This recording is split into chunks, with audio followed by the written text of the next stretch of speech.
சைத்தான், குட்டிச்சாத்தான், சூனியக்காரர்கள் இவங்களுக்கெல்லாம் கடவுளை பிடிக்காது அப்படின்னு உங்களுக்கு தெரியாதா? பகுத்தறிவு அப்படின்றது ஒரு சிந்தனை, அவ்வளவுதான். அதை என்னமோ அவங்கதான் கண்டுபிடிச்ச மாதிரியும் அதுக்கு காப்பிரைட் கேட்டு அலைந்ததை பார்த்தா எனக்கு சிரிப்பு தாங்க முடியல. எனக்கு தெரிஞ்ச முதல் பகுத்தறிவாளர்னா அது தமிழ் முனிவர் திருவள்ளுவர் தான். 1000 வருஷத்துக்கு முன்னாடியே எப்பொருள் யார் யார் வாய் கேட்பினும் அப்பொருள் மெய்ப்பொருள் காண்பதறிது அப்படின்னு திருவள்ளுவர் சொல்லிட்டு போயிட்டாரு.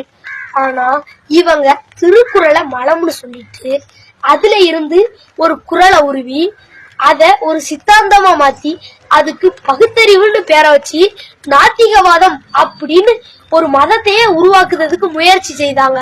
அது எவ்வளவு பெரிய முட்டாள்தனம்!